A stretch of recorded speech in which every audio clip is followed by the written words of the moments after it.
Hi, fam. Why did the person with IBS and OCD avoid the bakery? Well, to find out this and more, get ready, fam. Because today, my special guest expert, Dr. Melissa Hunt, and I are exposing the gut brain connection for our OCD warriors, and I can't wait for you to hear more. I'm Nicole Morris, licensed marriage and family therapist and mental health correspondent, and let me be the first to say, welcome to the family. The OCD family, that is. I am here to create a community of support for family members, spouses, partners, parents, adult children, as there may be adult words, and chosen family of OCD sufferers and their community. I've had over 22 years of experience in the mental health field, but please note that this information does not qualify or substitute as a diagnostic evaluation, therapy, or treatment, and it is presented on an as-is basis. Please follow up with a qualified mental health provider in your area regarding concerns for yourself or loved ones. Thank you for joining us today. Now, let's get started. Okay, fam. All right. I have to say, I felt like so clever coming up with this joke, and I'm not sure if mom jokes are a thing, like dad jokes are, but I'm holding on to this baby. I really liked it.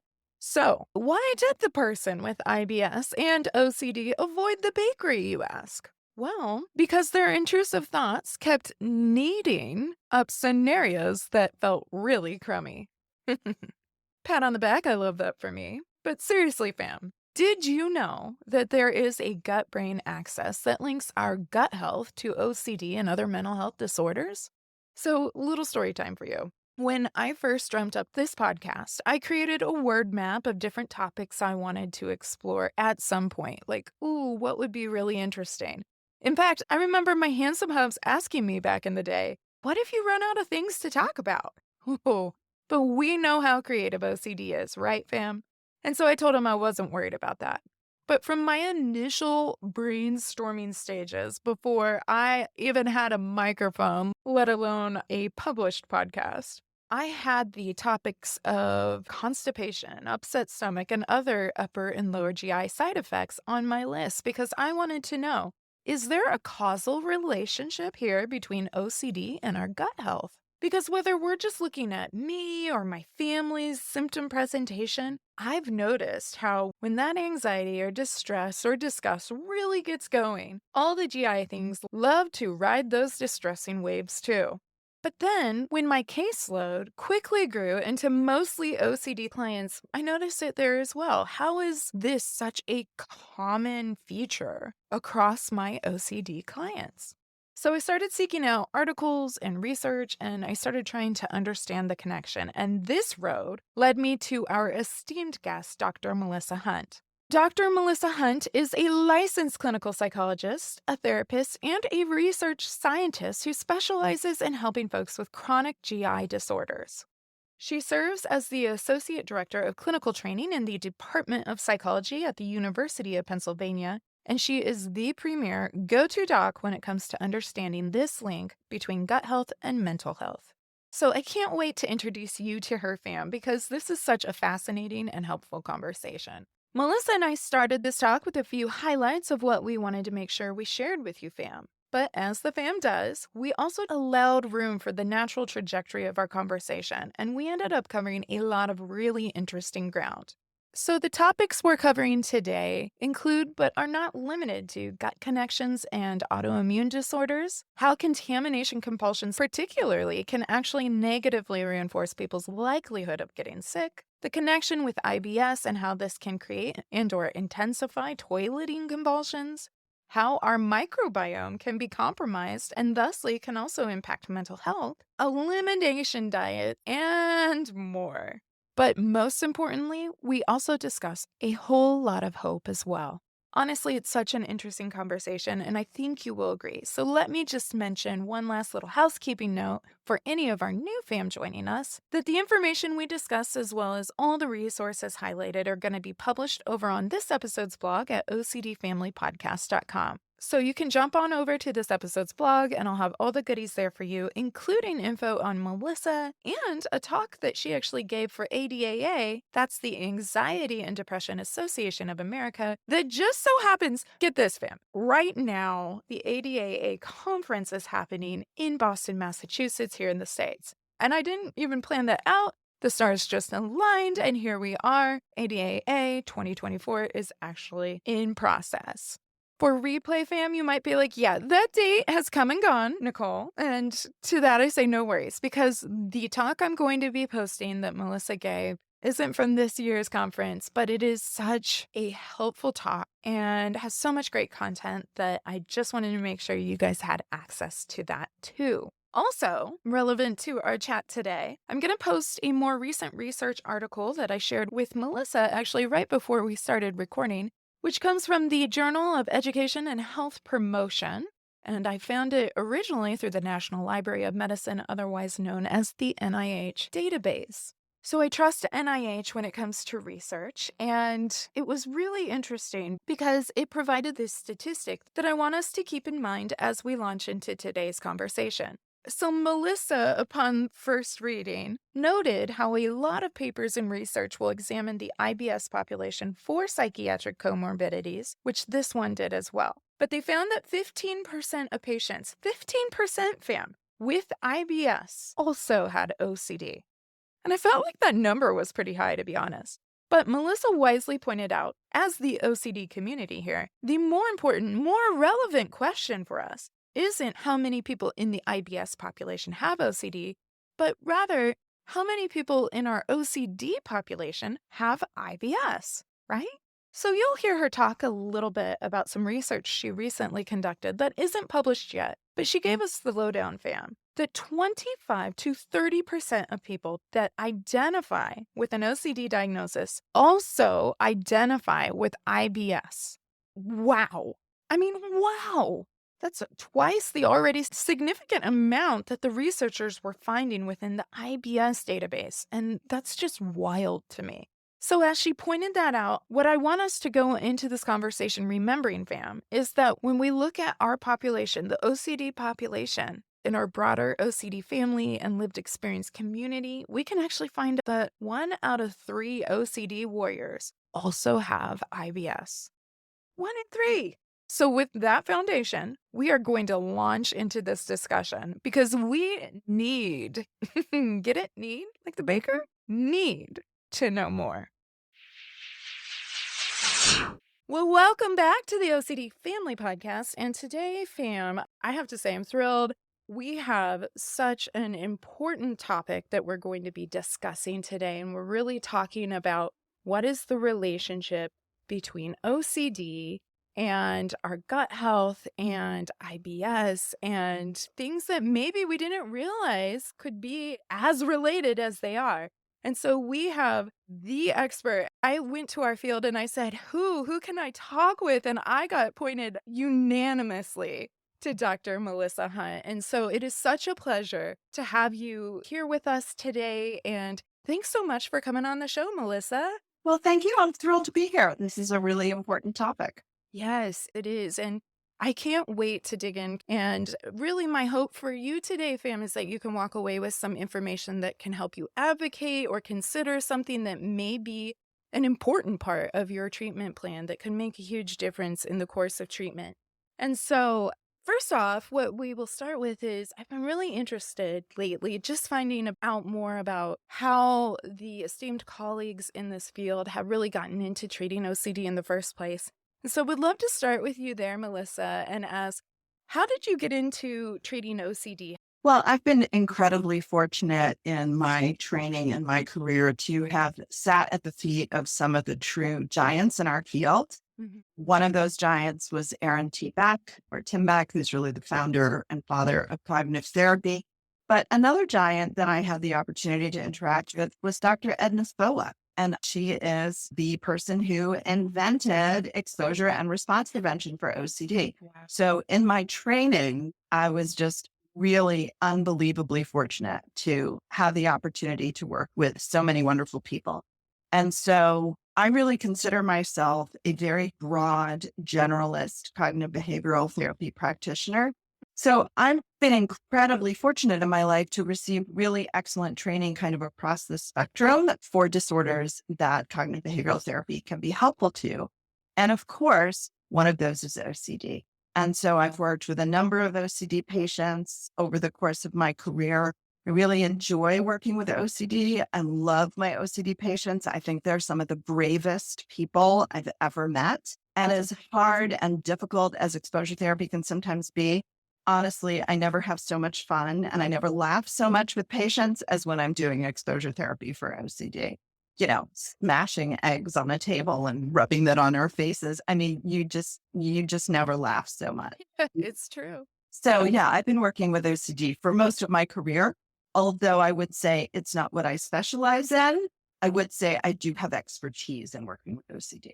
Yes, so great point. So it's not exclusive to OCD, but certainly inclusive of. And really, in terms of being a generalist across the broad spectrum of disorders, one of the things that you and I were talking about even before we started recording, which we're going to be addressing even more today, is really the subfield of this overlap where mental health interacts or overlaps and can negatively impact things like IBS or other GI diseases, and how really our mental health affects our physical health and vice versa. And so would love to hear how you became so learned in that specific area. Was it something in terms of being involved in research or just working with these amazing giants, as you said, and coming across this overlap where you were like, this needs to be investigated further? Or how did that end up coming to fruition? That is also a great question. And I actually love this story because I did not start out in my career as a health psychologist or an integrative behavioral health specialist, Mhm. but I've certainly ended up there. And that's a journey. Yeah. It came from the combination of clinical work and my scientific research and my efforts in teaching and training. Yeah. So it's really, in some ways, a very nice story about the interplay between clinical work and science. Yeah. So I had a number of patients very early on in my career who were presenting initially with what looked like panic and agoraphobia Mhm. and a little bit of obsessional stuff, but they didn't really quite meet criteria for anything. And really what they mostly had, it turned out, was a lot of distress about GI symptoms. Yeah. And I got thinking about it and I thought, wow, that's really interesting. So I started doing some research. And I discovered that a lot of these people would meet criteria for this condition called irritable bowel syndrome. Mhm. But what really seemed to be happening was a lot of psychological processes around panic, catastrophizing, developing all kinds of safety utilization behaviors and very sort of rigid behaviors about what they were eating and Right. when and where they could go to the bathroom. So I got really interested. So I did some basic research on that.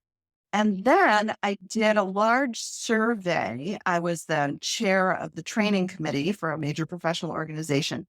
And so we decided to survey medical practitioners in a number of different fields who might see what looked to be like panic patients, but was really something else. And we were asking them, how do you recognize these patients? What do you do with them? And how much training are you giving your resident on how to work with these folks? And gastroenterology took the cake. The residency training directors around the country were telling me that, somewhere between 15 and 30% of their patient population really had this sort of set of GI disorders that was IBS, that was in this sort of basket category with a lot of anxiety and a lot of distress. And the modal amount of training that they were giving their residents was zero. Right. Right. And I thought, oh, that's a problem. Right. So I started seeing more and more patients and I began to develop treatments. And the more I got into the field, the more interested I got. And this has really been a pursuit of lifelong learning for me, where I've picked up a lot of the medical and biological lingo. So I can talk to gastroenterologists and I can go to gastroenterology conferences and give grand rounds for gastroenterology departments and speak their language enough, Yeah. but to really start to educate them about the importance of psychological factors that might underlie or be exacerbated by GI symptoms. Yeah, that is really fascinating, and I can empathize because I'm like, oh, I'm so interested in seeing this in my observations, and so that led me to the research, which led me to you. So I can hear a similarity in your story of just going, yeah, I understand that fascination and wanting to learn more. I've been open with the fam, and I don't feel any shame or need to hide the fact that I have celiac disease. And so I certainly have had my experience with GI doctors. And it's one of the things actually that we were going to talk about anyway as we look in how OCD in families can make folks more vulnerable towards autoimmune diseases, etc., as celiac is an autoimmune disease. But one thing that is interesting and unique about celiac is it's not really managed by a doctor once it's caught, because if you have an extreme restriction of gluten, then you heal and you get better and you're not having these flares. And if you do get glutened, well, then you're going to have a lot of GI distress and impact. But in the process of getting sick, as many people that are going to get even referred to GI as a specialty, you're probably having either upper or lower or both GI symptoms. And so some of the things are going to be really knowledgeable. I found for GI in terms of like celiac, just as one example, they don't really have a lot to do because it's not medically managed. They catch it, you change your diet, and that resolves a lot. And so in terms of just having that understanding, because certainly there's a lot of GI symptoms that can come along if you've been glutened or if you're undiagnosed as a celiac. And so just even understanding the relationship of how autoimmune diseases, how OCD, how these vulnerabilities really are more related. And you can't deny if you're looking at 15 to 30% of people exhibiting the IBS criterion, that's a large chunk. Like you got to go, that's more than a coincidence. Exactly. So this is a great place to talk about the difference between IBS and other disorders of digestion, including celiac disease and inflammatory bowel diseases, which include Crohn's disease and ulcerative colitis. Because there's a lot of overlap between all of these, but there are some really important distinctions to understand as well. So first, you've already hinted at, yes, absolutely. There is a huge connection between OCD and vulnerability to autoimmune disorders.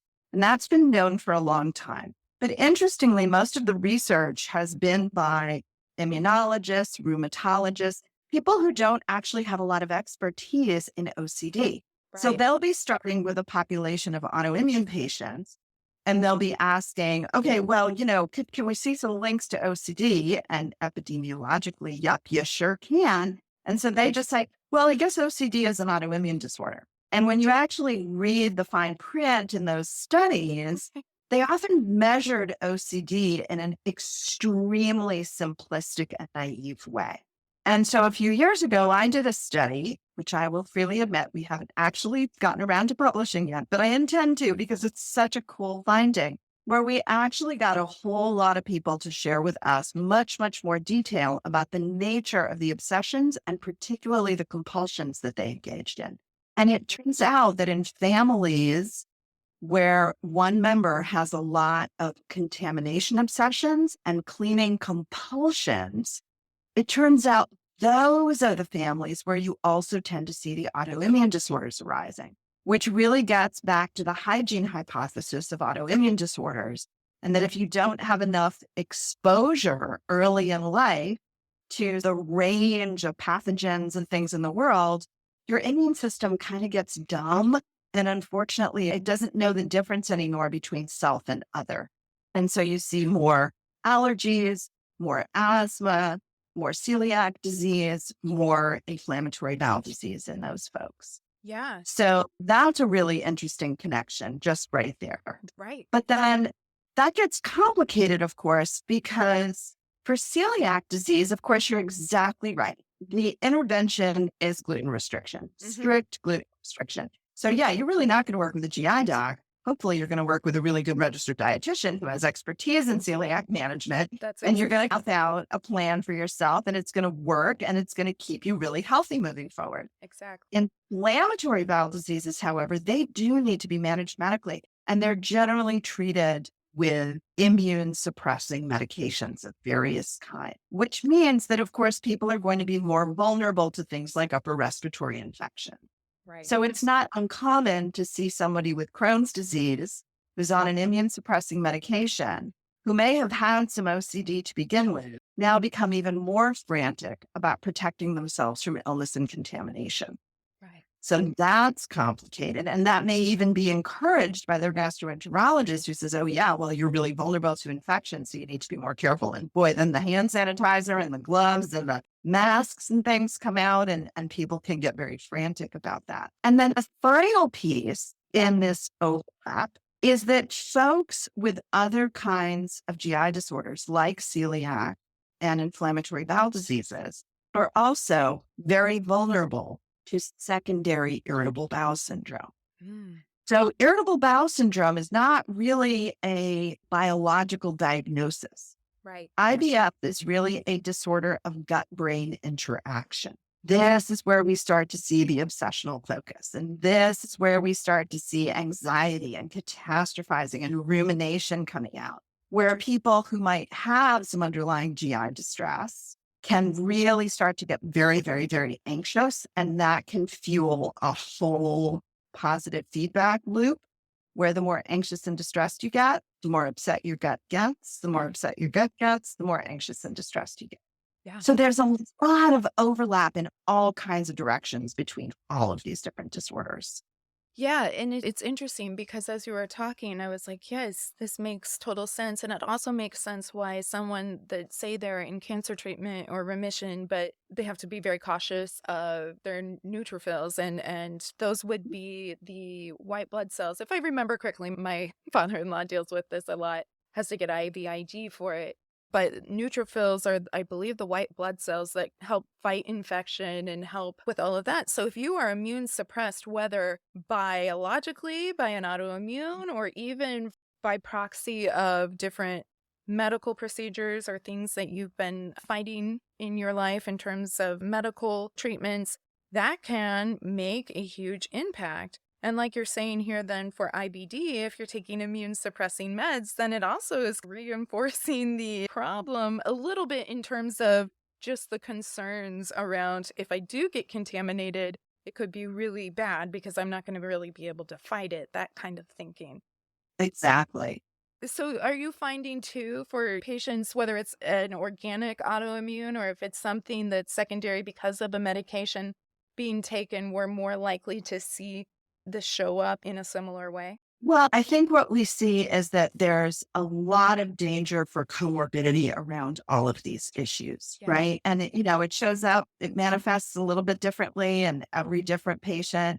But I do see it in my IBS patients as well, where they'll be terribly, terribly afraid of picking up a stomach bug of some kind, right? Yeah. Picking up gastroenteritis because they're so terrified of it exacerbating their underlying GI conditions.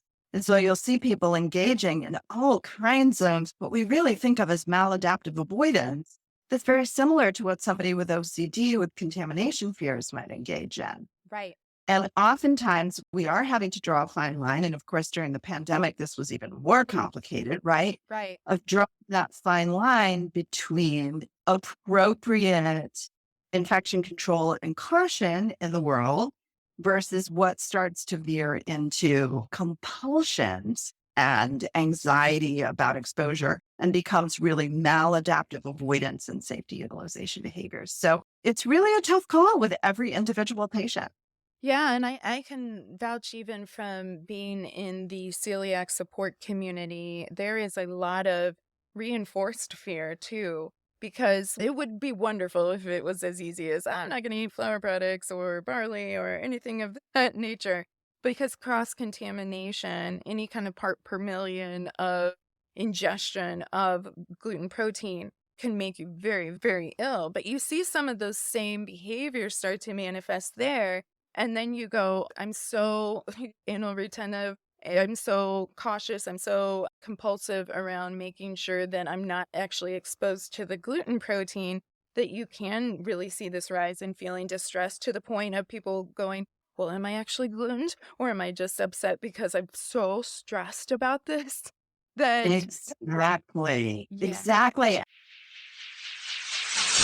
You've pointed out something incredibly important, which is that the gut and the brain are tied together really closely. In fact, there are some physicians who say that you have a brain in your gut. It's called the enteric nervous system. It's not something that we hear about much. We hear about the sympathetic nervous system and sometimes the parasympathetic nervous system or the central nervous system. We don't really hear very much about the enteric nervous system, but it's really important. It's the system of nerves that innervate the entire digestive tract.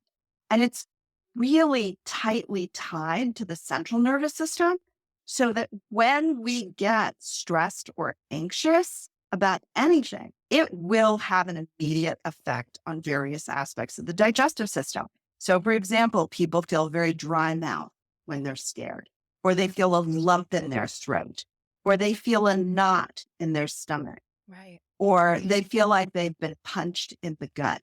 Mm. Think about all these expressions that we have in our language to convey, right? I had a lump in my throat. I had a knot in my stomach. I felt like I'd been punched in the gut. These are all ways of saying I was upset or frightened Right. about something.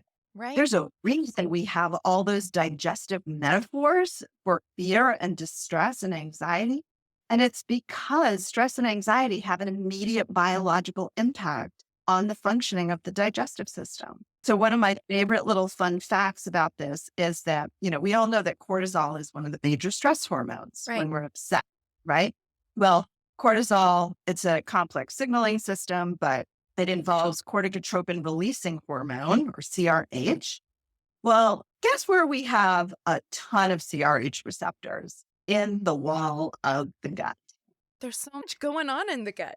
There's so much going on in there, which means that when we get anxious, right? So if you have celiac disease and you've been out to eat or you've eaten at a friend's house and you're not maybe feeling great after the meal and you start thinking, oh my gosh, have I been glutened? What? Oh no, what's happening in there? Like, this is terrible. And you start to get anxious and upset and frustrated with yourself and angry and all kinds of things. That distress in and of itself can cause substantial GI discomfort and pain. Yeah. And so you may not have been glutened, right? It could just be that it's the anxiety about the possibility that's actually leading to the symptoms. Yeah. And to be very clear, that does not mean it's all in your head. Right. It is discomfort is actually in your gut. It hurts. Yeah. It's not It fun. hurts. Right. It absolutely hurts.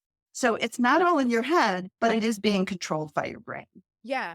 And at a certain point, if you were or you weren't, because glutenine is not, it may come on subtle. It comes on in different ways for different people, but it screams at you and it's there and you're like, oh no, that's clearly glutenine versus something else. But yeah, you're right. And you can see the echo chamber of how this kind of group fear manifests even when the support group that's supposed to be like, you got this, is often a place where like fears are just held and everyone's like, well, I didn't even think about that. And so it can become quite this distressing area. But yeah, you're absolutely right. And it is a really interesting thing to consider how that impacts. And I wonder, even like, say for kiddos, when we're starting to see this emerge even at early ages, we can see OCD and other mental health presentations start at early ages. We certainly can see autoimmune, especially if you have a family history of it, or medical complications happen at early ages. And I wonder, I'd imagine it's hard to know, but is there some pediatric literature out there that talks about that younger subset, how that tends to affect kiddos? Well, so tummy pain is the single most common reason for school refusal in little kiddos. We know that. And partly the reason for that, I think, is that it's really hard for a parent. If the kid wakes up and says, oh, mom, my stomach hurts, right? Right. The parent can take your temperature and say, well, you don't have a fever. But the parent can't say, no, your stomach doesn't hurt. At Right. least they should be validating in that way. So for kids who are anxious, for kids who are developing certain kinds of rituals or avoidance things, for kids who are starting to get worried about things, Right. complaining about tummy pain is often a great way to enable avoidance. So that becomes a problem. And then sometimes it almost becomes a self-fulfilling prophecy, which Right. can be a problem too, right? And then they really do start to develop tummy pain. And it gets reinforced by parents who then allow them to stay home. I was just going to say that reinforcement. And actually, we've just talked about school refusal, including that. And so I can even reference back, fam, if you didn't catch the episode on school refusal, we were talking about this piece as well, and why it's important to be able to reach out and rule out something like that with the doctor. Because there very well may be, as you're speaking to Melissa, in this comorbidity, the anxiety, but also at what point in that, and it's going to range too for us as people. And there's going to be different genetic predispositions, environmental predispositions, and things of that order. How important it is to get that evaluation and go, is there something more to this that we're having these IBS symptoms, especially if we're at this point where it is reinforcing it and you're having legit medical issues here with Mhm. your GI tract. So that is such an important point, and I think that is really, really helpful. So there's so much we're going to cover, and I'm going to move us on into this next area, but this is just so fascinating. And I hope, fam, that this is also helpful and enlightening in terms of considering you or your loved one and what's going on within your family. But what we want to move into talking about is how OCD often involves health anxiety. And we're talking a little bit about that already in terms of people that have autoimmune or autosuppressed immune systems. But we're going to talk about how OCD often involves this health anxiety and obsessive focus on the aspects of health and the physical body that aren't working right.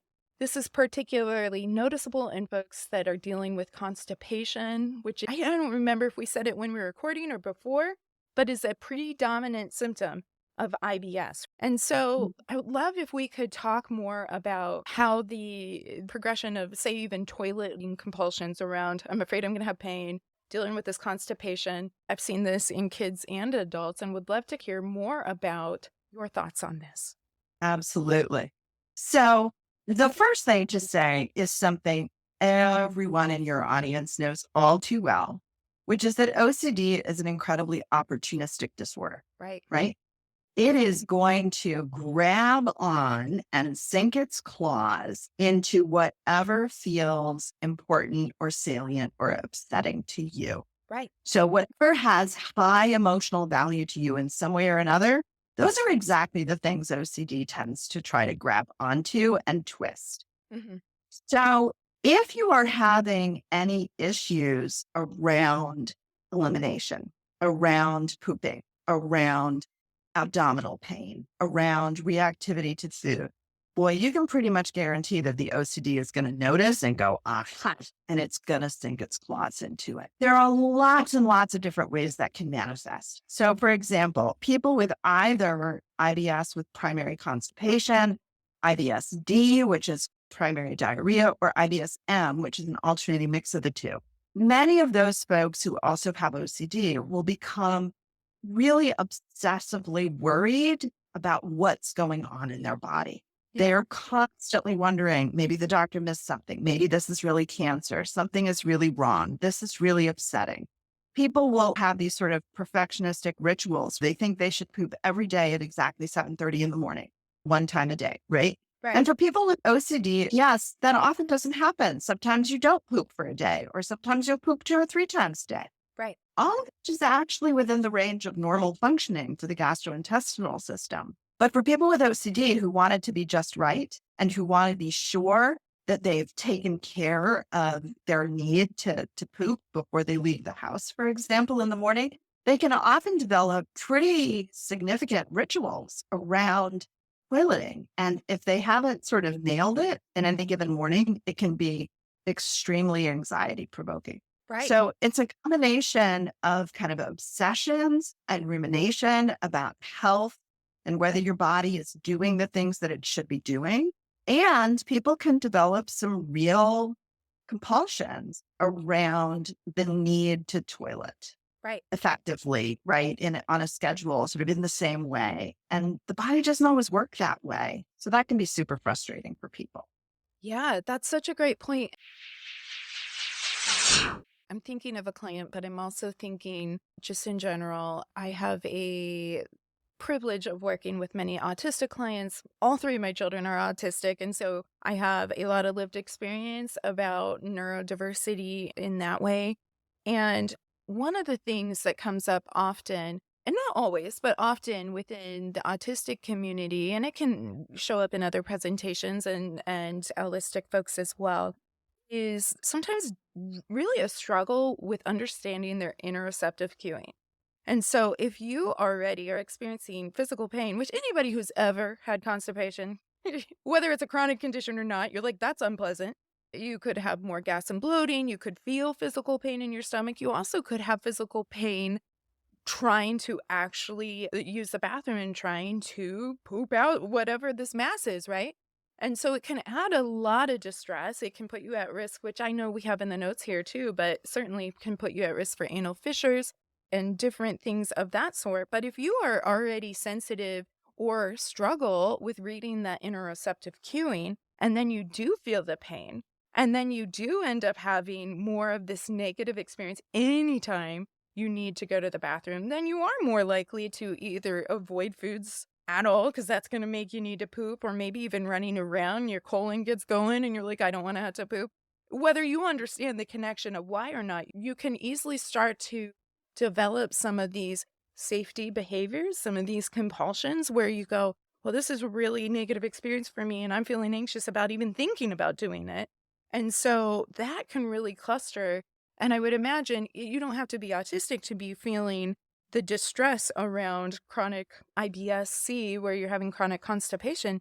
But I imagine too, even for our neurodivergent folks, that can get even more complicated. And then in terms of what sensory strategies are going to make me feel better, and what if I'm having these different sensations and I'm scanning my body and feeling already this hypervigilant about health, I might really get freaked out at that point because it's hard to decipher. It can be hard to decipher for anyone, but particularly it can be a challenge within autistic folks. And so I don't know how much research that you would have that pertains specifically to neurodivergent communities, but in terms of those interoceptive struggles, I can only imagine how much that would compound a situation like this where you're already developing some obsessional fear and compulsive practices around toileting and things of that nature. So believe it or not, this is not at all limited to the neurodivergent folks. In fact, you're touching on a really important component of IBS, which is called visceral hypersensitivity. Mhm. And this happens in pretty much everyone with IBS, whether they're neurotypical or neurodivergent. That once you start focusing on and getting concerned about sensations inside your abdomen, you start paying more attention to them. You Yeah. start scanning for them. You start to get more worried about them. And as soon as you start scanning something and paying attention to it a lot, well, guess what? You notice it more. And then once you notice it more, you start to pay more attention to it and you get even more worried about it. And so we see this kind of escalating cycle of basically benign sensations that most people maybe wouldn't even notice. Right. Like most people can't feel peristalsis, right? Which is the rhythmic contractions of the gut as it moves food waste through. Most people don't feel little gas bubbles working their way through. But if you start obsessively focusing on that, you're going to feel everything. Right. And it actually turns the volume up on pain signaling. Yeah. So, not to be too technical, but there's something called the dorsal horn of the spinal cord, which is sort of one of the last parts of the spinal cord where a lot of the enteric nervous system sends its information up to the brain through that pathway. And there's a sort of gate in that part of the spinal cord that's supposed to help filter out all the sensations that we don't really need to pay attention to, right? All the normal peristalsis, gas, stuff like that. Yeah. In IBS, that gate gets thrown wide open and we start to feel everything. And not only are we feeling it, but it feels painful. It's not just uncomfortable, it can actually be painful. And then all that information is getting rushed up to the brain, and the brain's going, oh no, something's wrong. I better pay more attention. I better do something to solve this. We better take care of this. We better worry about this. And of course, the more you do that, the stronger and more intense the signaling becomes. So it's a really unfortunate positive feedback loop. Right. It's entirely like some of the positive feedback loops we see in OCD, where the more you worry about it and pay attention to it, the more worrisome it becomes. And people think that they're going to solve the problem by paying attention to it. But really, it just tends to make it worse, unfortunately. Yeah, that's such a great point. So, since there is really that sensitivity, like you said, visceral hypersensitivity, Hmm. in terms of how do folks tend to manage that? Is it a combined approach between working with that good GI or doctor that you hopefully are established with and working with a therapist on some of those reinforcing thought loops that mirror and may be also inclusive of OCD? Or what strategies for family members going, oh, yeah, for sure. Because within health anxiety, I mean, we talk about it in the OCD field a lot too. If you're going to focus on it, yeah, of course you're going to feel it. And you were talking about that as well. And so, what do you find? Do you find there's certain medications that can help with that neural sensitivity? Is there a combination of different therapeutic strategies that tend to help? Or does it kind of just depend on the person and what is going to work in that individualized care plan? So it's always going to depend to some extent on the person, but I can give you some kind of overarching answers to that. And for the OCD fam out there, this is not going to be surprising. Cognitive behavioral therapy, decatastrophizing, and everybody's favorite exposure therapy is what tends to work through this. So unfortunately, what people often do is they start to engage in a lot of safety utilization behaviors. And those behaviors can look very different across different patients depending on what the fear is. So, for example, somebody who is extremely anxious about the possibility of experiencing fecal incontinence, having an accident, that's something we haven't talked about much yet, but that is a huge fear for many people with IBS. Right, They worry about actually losing control of their bowels when they're out in public and pooping their pants. right, And this is terrifying to many, many people. right, So people will develop all kinds of avoidance and safety behaviors around preventing that possibility. So rituals in the morning to try to make sure they're cleaned out, not eating. That's another thing, of course, people do. And importantly, scoping out bathrooms, trying to figure out exactly where bathrooms are. Now, of course, if you have contamination fears of public restrooms, that can be even more complicated. But for many people, knowing where there's a public restroom feels very reassuring. right, People also engage in all kinds of compulsive avoidance or management of food and diet right, to the point where it sometimes looks so complex or so rigid that you wonder how they're getting decent nutrition at all. right. And that's also very common in folks with OCD who are sometimes picky eaters, especially if they're neurodivergent or on the spectrum, where you will see very picky eating, but also what is called fear based food avoidance. Right. So, ARFID, avoidant restrictive food intake disorder, can either be extreme picky eating where people just don't like the foods, Mhm. or it can be fear based, where you're terribly afraid that eating this food is going to cause all kinds of uncomfortable GI sensations, up to and including urgent, crampy diarrhea and maybe incontinence. People worry about that a lot. And so they develop all kinds of restrictive eating to try to manage that. Yeah. Well, that's not a great outcome. Like, those are the things we don't want people doing, right? We want people to be able to live their lives fully, eat as unrestricted a diet as possible, and, just live a full, healthy life. Yeah. So when we have people who are engaging in all these avoidance behaviors, first of all, I should point out, unfortunately, gastroenterologists really have very little to offer folks. IBS does not respond very well to traditional medical management.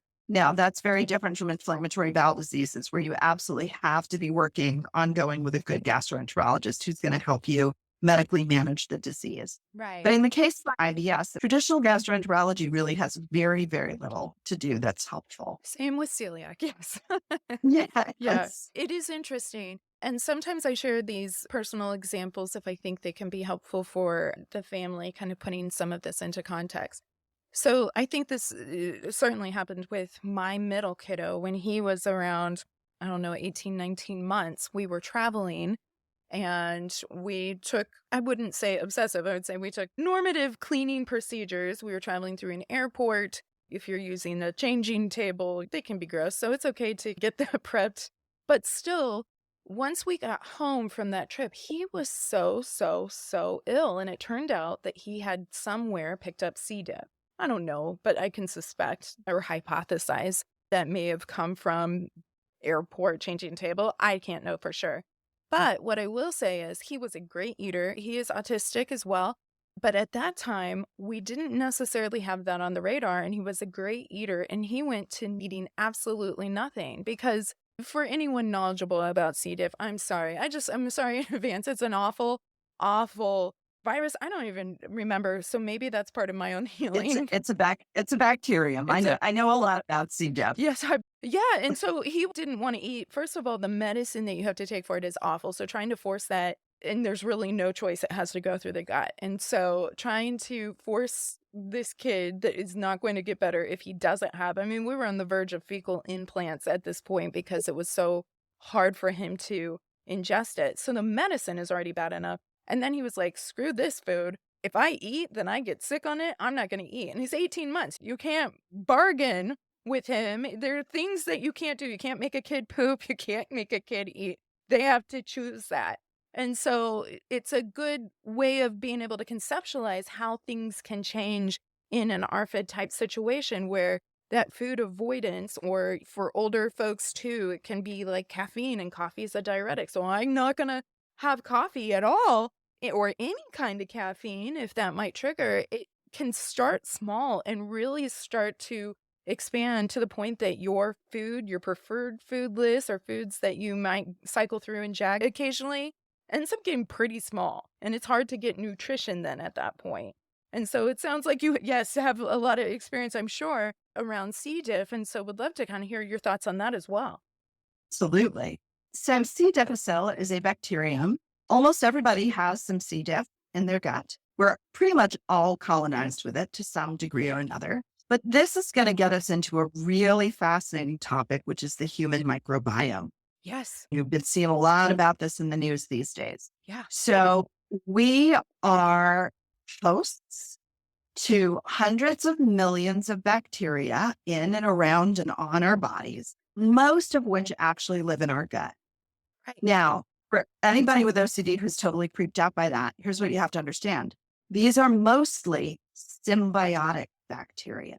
That means that we live with them very happily, and it is mutually beneficial for both the host and the bacteria. So it's good for us and it's good for the bacteria. Right. It's positive. It is a positive It's thing. positive. That's right. That's our microbiome. It's this whole complicated, like rainforest ecology of different microorganisms, including bacteria and fungi and all kinds of things that live in our gut.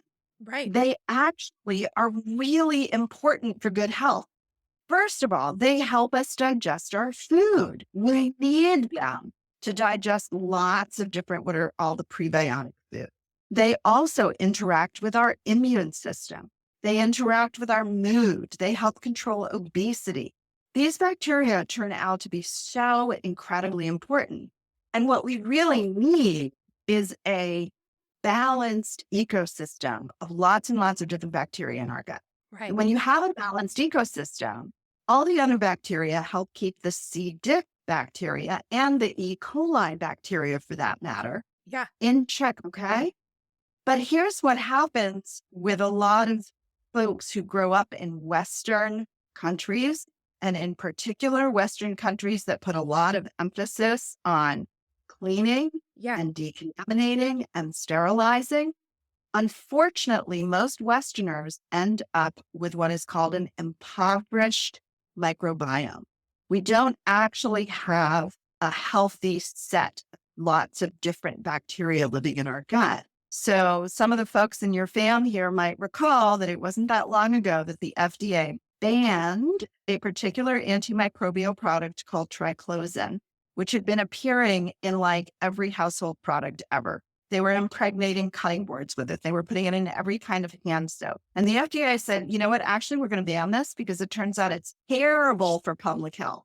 Yeah. Because what you end up with is people who are way more vulnerable to resistant infections like MRSA and C. diff. So folks in the fam, all those cleaning compulsions are actually making you more vulnerable to a very serious intestinal bacterial infection. It seems so counterintuitive, Right. but it's so important to understand. If we have a whole bunch of different species in there and we're constantly replenishing our microbiome in good and healthy and appropriate ways, then the C. diff is kept in check by everything else. So imagine that C. diff were like white deer. Well, white deer in the suburbs become a real menace, become a hazard. They just breed, they take over everything. They eat all your tulips, they cause car accidents. Why? Because we don't have wolves and mountain lions and mule deer and elk and moose to compete with them, right? When you have a sort of monoculture, that one critter just grows out of control. Whereas when you have a balanced ecosystem, that one critter, C. diff in our case, is kept in check. That's really interesting. So something like, and you said, was it triclosan? Is that what you called it? Triclosan was an antimicrobial agent that for about 10 years started popping up in all kinds of household products. And the FDA finally banned it. Like you couldn't buy hand soap without Without it for a while. triclosan. It's interesting. I tend to think in analogies. So I throw them out there sometimes. They don't all stick. It's not, they're not all winners. But you tell me if this kind of would make sense. When I conceptualize something like a chemo treatment, part of what's hard about it is it's going to take everything out. Although chemo is more of a poison, right? But it's going to take out all the bad, hopefully, but it also takes out all the good that can fight against Exactly. that. And so similarly, triclosan in that situation is not only taking out bad gut stuff, perhaps, but good gut stuff, and an imbalance then can quickly be related. I kind of wonder too, and maybe it's not, but yeast in Canada sometimes that can run rampant. I think this also can sometimes be part of the problem, right? Where it's the That's exactly right. That's why women often get yeast infections when they take antibiotics, yeah, right? Because when you disturb the overall ecology of that system, other individual species can run rampant. Now, you said something really interesting about your son that I want to circle back to because I think it's such a weird thing and it's important for folks to understand it. sure. You mentioned that you were thinking about a fecal transplant, right? Yeah. So, for folks who don't know, FMT, also known as fecal microbial transplantation, in about 5 to 7 years is probably going to be the frontline treatment for C. diff infection. It Hmm. isn't quite yet, but it's around the corner. We are going to stop treating C. diff infections with massive nuclear powered broad spectrum antibiotics, and we're going to start treating it with FMT. Now, in FMT, what you do is you take fecal microbiome colonies from a healthy person and you give it to the sick person. And what it does is it reestablishes the ecology of the healthy microbiome. The reality is, with antibiotic treatment, C. diff is extremely likely to recur twice, 3 times, even 4 times. Yeah. And right now, FMT is only available for folks who have failed multiple rounds of antibiotic treatment. But typically, a single round of FMT cures C. diff. So, for anyone out there who's feeling super squirmy and uncomfortable, and that OCD is kicking you around right now because you're like, ew, gross. You're like other poop with my poop. I don't like it. Oh, it sounds horrible, right? But Yeah. but this is one of the most important things. You know, when I treat folks with OCD, I tell them to throw out their hand sanitizer. Stop using it. You want your microbiome to be as diverse and robust as possible. And it's such an important part of preventing the onset of GI disorders Right. like C. diff, like IBS. We really want our microbiome to be as diverse as possible. And that means we have to pick up microbes from the world around us. And the only way to do that is to touch stuff Right. and breathe stuff and let it into your body. And believe it or not, that's good for your digestive health long term. Right. Yeah, absolutely. And it's not uncommon in other areas of medicine either. For example, my brother-in-law is a bone marrow transplant hematologist, and he will take bone marrow and implant it into a cancer patient, say a leukemia patient, right? And the thought is very similar. at least from my layman understanding of it. So I'm not a doctor. I'll just, remind everyone I'm not a medical doctor. But the idea is if someone has a functioning immune system that's able to fight, and we have certain cells that are taking over, similar to the biome situation in the gut, then if we have a good ecology, a good system implanted in there, now the hope is this will help take over the wreckage that is happening internally, in example of the fecal implant. And again, with probiotics or prebiotics, but you may be more familiar if you're like, what's a microbiome? But everything has probiotics almost, right? The yogurt Mhm. with probiotics, this has probiotics. And so, yeah, even naturally fermented foods, whether you think you're getting probiotics or not, these things, what we're learning is really, really helpful for the gut health. So something for me, when I found out I had a celiac, something for my son when he was dealing with the treachery of a C. diff infection, was we don't necessarily have research on which or how much and all these different things. Doctors will often say, we find it helps. And it does, because we know that the overpopulation in the other direction leads to pure misery and is not helpful. And so, in terms of rebalancing the gut, it sounds gross. And I freaked out as a parent, I will admit. At first, I was like, poop. And I was probably a little more concerned even about him having to go under general anesthesia, because that is not a preferred thing for kids. Like, no one's sitting there enjoying it per se, but for kids, they can have a really hard time adjusting in and out of general anesthesia. And so fecal implants sounds a lot scarier. And we're not saying if you have IBS or if you get C. diff, although it sounds like that will change. And wouldn't that be better? You don't have to take that medicine very often, even as an adult, to go, this is awful and you feel awful. And if something could take it away in one procedure, please. Please. It is awful, and I can only imagine for MRSA patients as well. Exactly.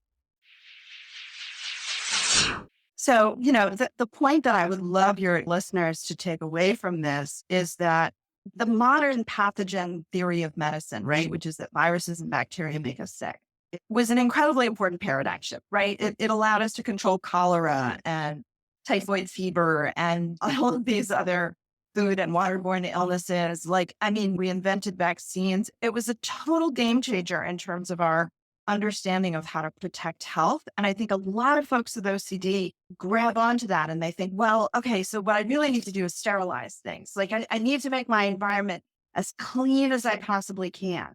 And that's very consistent with that sort of germ theory of modern medicine. Unfortunately, we took it too far and we didn't understand the importance of the symbiotic bacteria and fungi and yeast and things that live in and on our bodies and actually help protect us and maintain good health. Right. One gastroenterologist I worked with, who I thought said something really lovely, said, it's a thin line between dying of cholera and developing Crohn's, which is Oh, an autoimmune disorder, right? yeah. So this is the conundrum that so many folks with OCD face, right?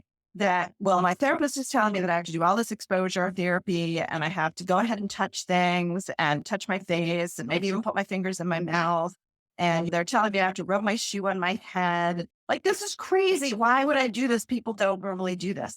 And the answer is it's because we're trying to help you get back to a place where you can be in that middle ground, right? Where you can be right in that place between over sterilizing your environment versus really exposing yourself to something that might make you truly sick.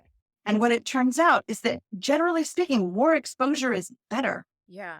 Which is what we find with general, like, immune system knowledge, right? Like, if we can fight infection, if our body learns how to adapt to this, then if we encounter that again in the environment, our body already knows how to handle that. And so that exposure, it's why little babies are going to be a lot more sensitive to catching things.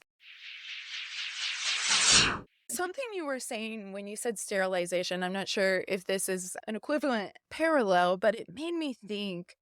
I feel like all the rage, at least in the last couple of years around the area where I'm living, is this idea of elimination diets. And oh my goodness, sometimes it's GI, sometimes it's eczema, sometimes it's different reactions, headaches, and just feeling bloated and blah. which again, bloated, we could draw back down to GI. But people are very quick, which I think actually going through even the celiac journey, you can't be tested for celiac if you've already gone gluten-free because your body won't show the amount of damage that confirms or the celiac sprue or whatever they are looking for. The blunted villi, which we were talking about digestion of food earlier, and that is part of how the food moves through, as well as how we are able to absorb nutrients from our food. So, as someone with celiac, I can say before I knew gluten was the problem, I stopped being able to process lactose. It's not that surprising when we learn that I had blunted villi that were not able to absorb that well, and it in and of itself was causing distress. I feel like people, you were talking about the visceral hypersensitivity earlier, people will go, I kind of feel this upset stomach. Maybe, what if it's the legumes? What if it's the, and please no. I'm not saying that people don't actually have food sensitivities and those aren't real. But sometimes people are very, very quick before even going to a doctor to eliminate sometimes dramatic amounts of food. That even if you aren't having inflammation directly because of food, when you start to integrate it back in, your body is in such shock that it's like, "Blah, I don't know how to process all of this."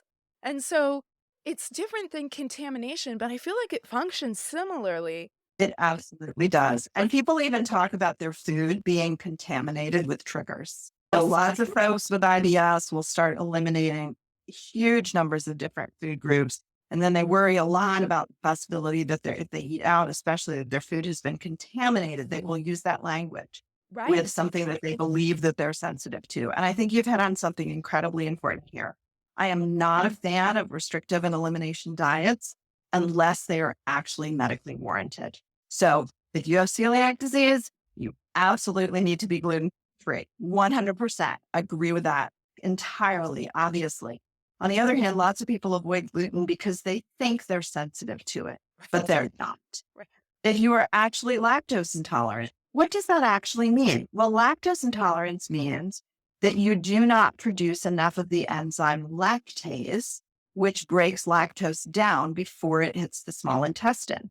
And so once it gets into the intestine, it gets fermented by symbiotic bacteria and causes gas and water and discomfort. But if you have lactase in your body, the lactase breaks down the lactose before it has the opportunity to be fermented.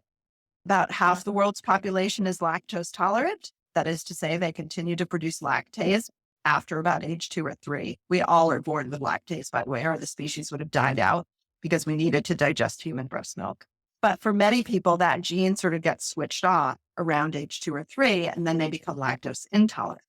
But many people, about half the world's population, are lactose tolerant and can drink cow and sheep and goat and even yak milk perfectly. So if you're actually lactose intolerant, by all means, use lactate products or take a lactate pill.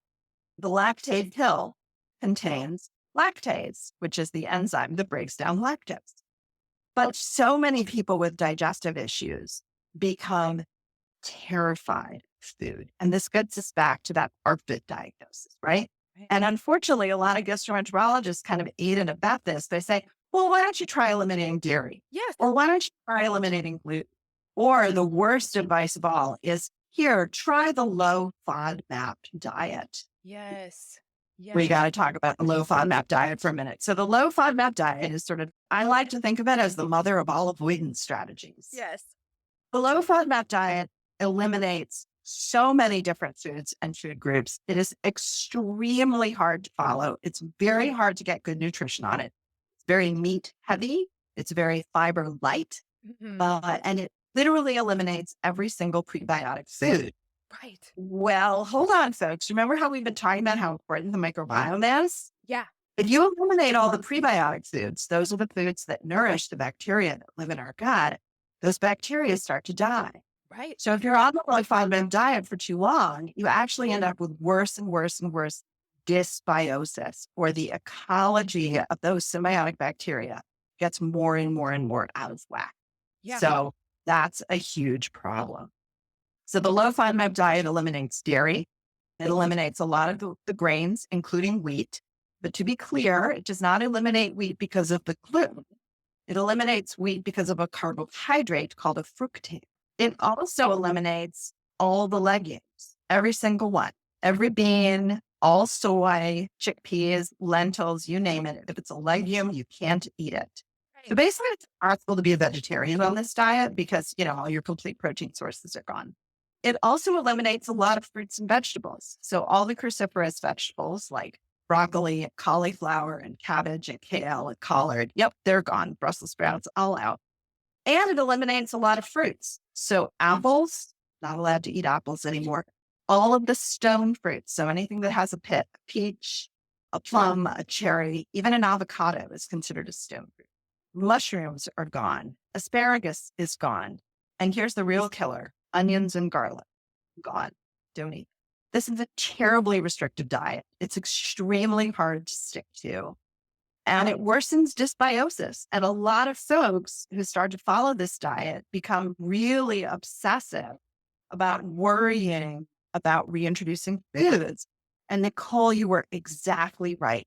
If you stop eating a food for a while, the body adjusts. And for example, it stops producing the enzymes that you need to break down some of those molecules. Yeah. So then when you do go back to reintroduce the food, yeah, you're going to feel symptomatic. Of course you are. But again, guess what, folks? Exposure therapy is always the way to go. If you keep exposing yourself to it, eventually your body will start to reproduce those enzymes, those bacterial colonies will bounce back, and then you will be able to digest the food again. Yeah, and it's interesting because similar to OCD, so fam that's been with us for a while, you're going to be real familiar with this, but similar to when we're going through that process, we have a tendency to attribute so much value and meaning to a feeling of distress. And I think because so many anxiety symptoms can be felt in a somatic manner, so we can feel some of those pains, that we go, oh, well, I ate this and immediately I felt bloated and that was uncomfortable. And so that means it's bad. But also, like you're saying, if your body's lost its ability to process it because we don't have that ecosystem in the gut anymore, then that doesn't mean that it's bad. That means your gut is compromised to not be able to take in these different foods or these different proteins and enzymes, etc. And another one, when you were talking about low FODMAP, the AIP diet, this is an autoimmune protocol diet that is intensely restrictive, intensely restrictive. And as we talked at the top of the show, autoimmune diseases, we can already be predispositioned to already be functioning in a more compulsive way around how we're eating and also how our cleaning or whatnot can contribute to our immune system not being up to snuff with a lot of the different things we experience in our environment. And so you take someone with an autoimmune disease, and I don't mean to laugh, guys, but it's just like the irony of it, and then add an AIP diet. I mean, you're really going to struggle, and your world is going to get very small. Exactly right. Because once you start avoiding food, that means you're also going to be compromised in your ability to socialize and spend time with loved ones and even work events. Because think about how many of those events in our lives revolve around food and drink and shared meals. Yeah. Not to mention the importance of culture and joy and family traditions, that when you start eating an incredibly restrictive diet, your life gets really small really quickly and it's not much fun. So, I really want to encourage people. And again, I know your audience has heard this a million times, but folks, exposure. Yeah. Because the more broad your microbiome is, the more diverse your microbiome is, the more diversity of healthful foods you eat, all of these things are going to help ensure better digestive health long term. Yeah, and this is partly why any of the fam out there that have recently had children, it's been at least, I feel like I felt the shift at least where I'm living 8 to 10 years here because I feel like the messaging was a little different even between my oldest, who is 10, and my middle child, who is 8. And it was around allergies, right? Because suddenly the world had so many more allergies. And you were talking about that earlier with the development of asthma and other allergies if you're not having Mhm. exposure. And so, where you may start feeding a child at 6 months, introducing them to different solid foods, they were saying, let's introduce them at 4 months and let's introduce them to peanut butter. Let's introduce them to these different things. And you water it down, you can mix it with a formula or breast milk, and you're obviously not going to give a 4-month-old some tacky peanut butter to choke on.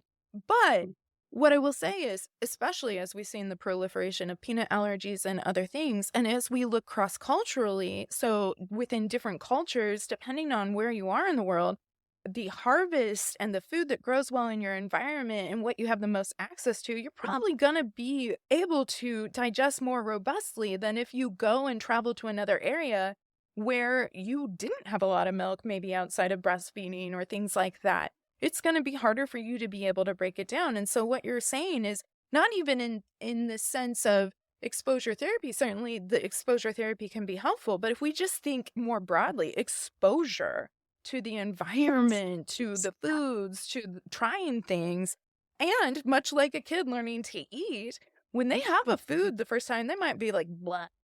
And there's statistics out there. I can't tell you the perfect number off the top of my head, but you may have to introduce maybe 15, 20 times. I'll look it up, fam, and I'll cite it over on the blog so that you're not going off of speculation, because I'm not a fan of just armchairing that. But I will give you the statistic over on the blog.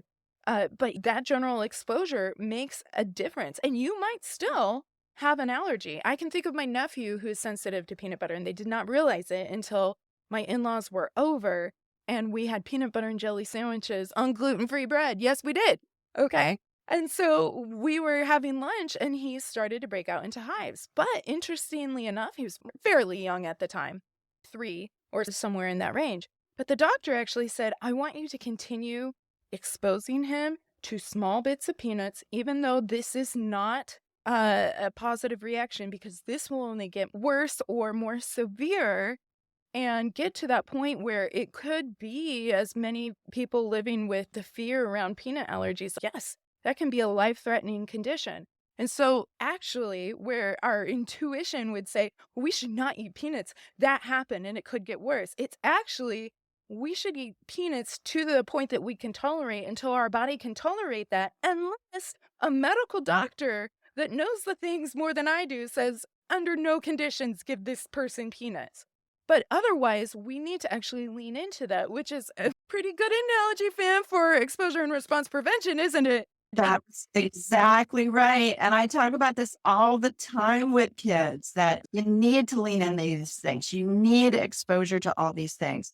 You need exposure to all these different foods. You're exactly right. The rates of peanut allergies were quintupling in this country as a direct result of all the schools that were eliminating peanut products from their cafeterias, the daycares that were saying you can't send peanut products and so on. That was a terrible idea. When you go to an allergist to get allergy shots, I'm putting that in quotes, you know what they're giving you? Little amounts of the protein that you're allergic to. It's exposure therapy, people. It always, always helps. And for folks that, again, have the privilege of not knowing the whole thing with allergy shots, again, it's not one exposure. It's a schedule. You go in for shots, plural, over time. Why? Because we're going to continue to build upon that. And again, I'm not a medical doctor, so I can't speak, talk to doctors, but try and find one that knows what they're talking about. Because here's the other issue that you and I were talking about, throughout the show. Is sometimes, and this is not a diss on doctors, I'm so grateful for the wonderful doctors that we have and the knowledge that they have. But also sometimes doctors, if they don't manage it, for example, like the GI in my situation, they don't know. So they say, I don't know, it sounds like you're having a reaction and you're already having some gastritis and gut flares. Take out the milk.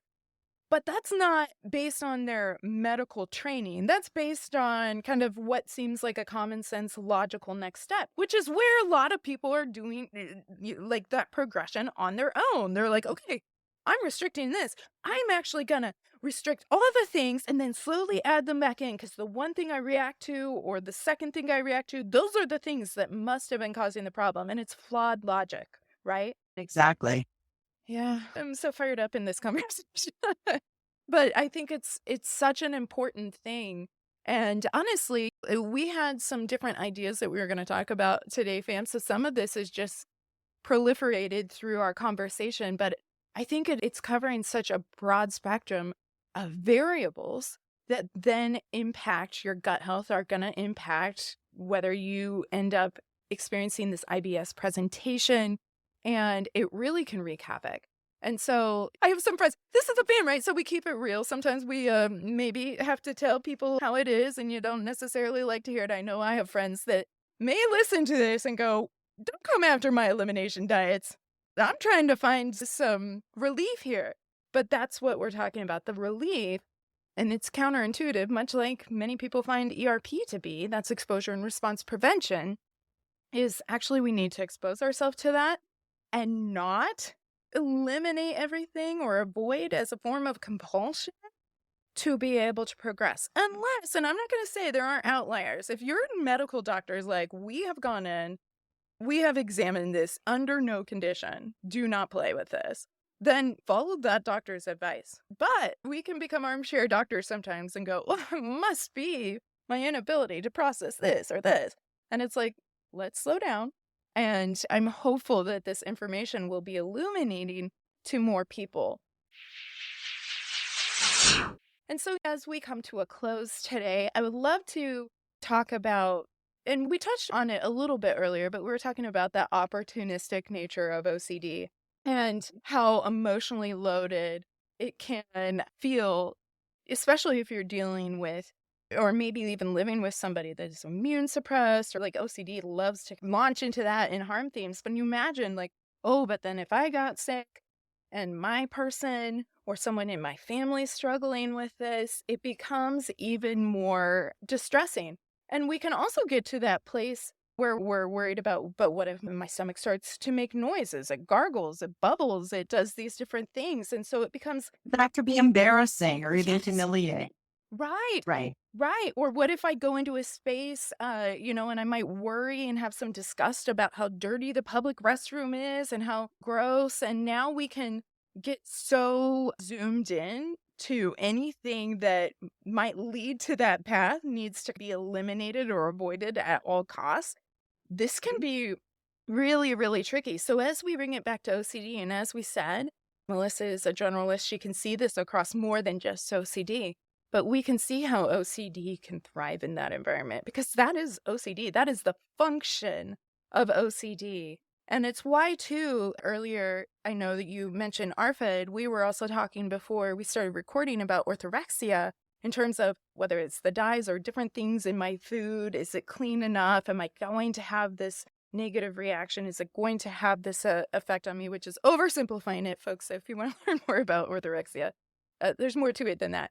But we also know that exposure and response prevention therapy works really well for folks with eating disorders. And we start to understand why, again, the model is the same, whether it's exposing ourselves to the environment, exposing ourselves to the foods, exposing ourselves to the feared stimulus, and getting out there and allowing our gut to repopulate the proper healthy balance of growth that it needs.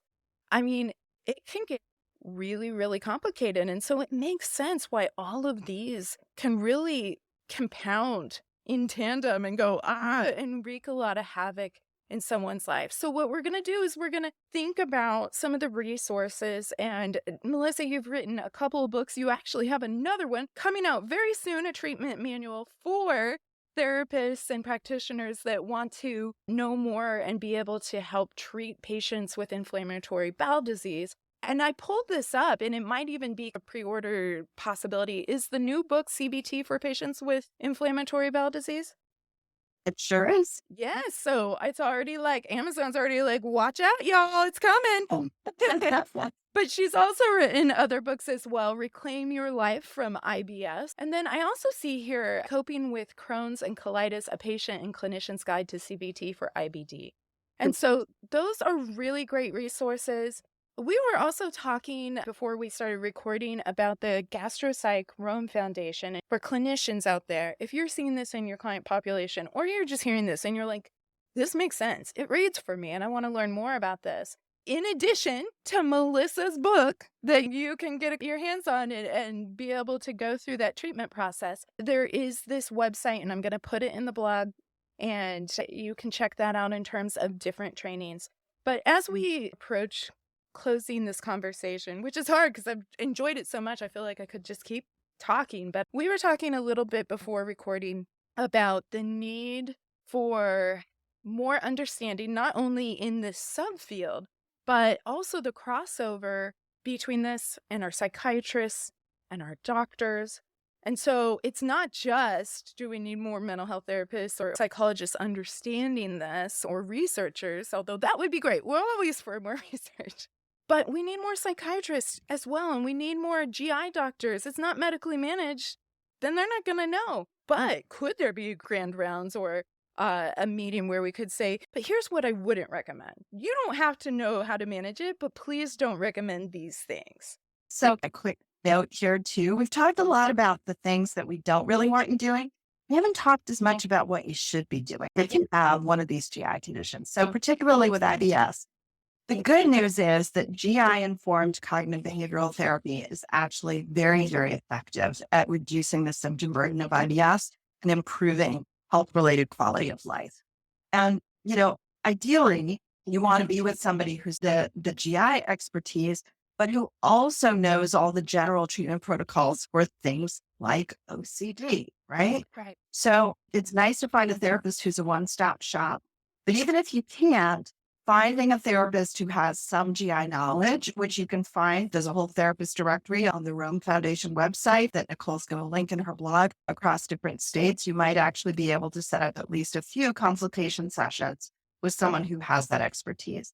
And the good news is that it's really very effective. We can really reduce a lot of the anxiety and catastrophizing about worries about bathrooms, worries about toileting rituals, worries about fear of fecal incontinence, highly restrictive, overly restrictive, inappropriate diets that cause a lot of fear and anxiety for people.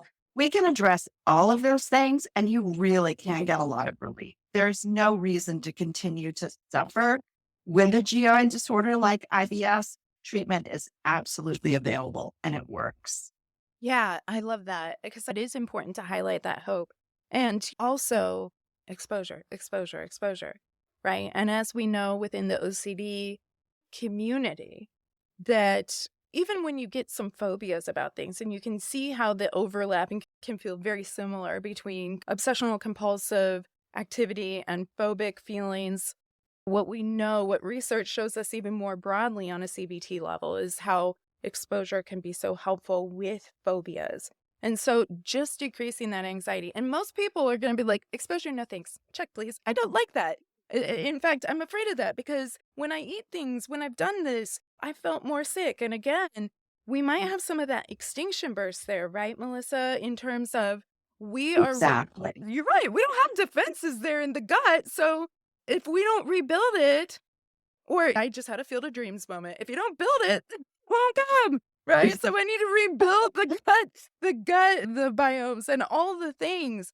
And so I love pointing to that as well. So all these resources are going to be linked over on the blog again. And Melissa, this has been such a treat. If you would ever want to come back and have another chat, but also Melissa presents and has been doing so much work just to get this information out there because especially within this subsection of where we look at gut health and the gut-brain connection, we're just lacking across the board, practitioners, doctors, psychiatrists.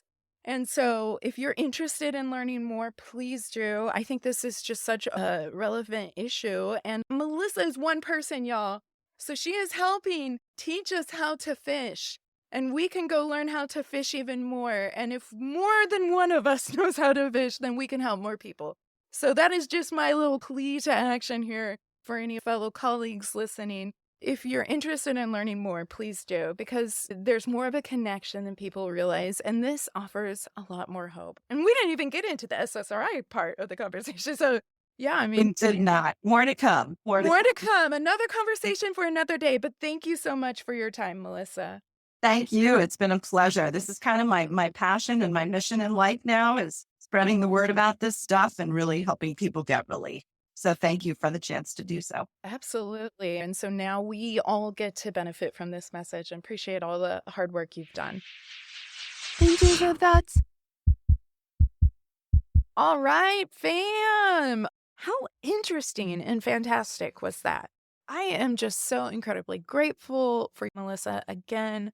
So many thanks. That was so very helpful. And I am inspired to learn even more.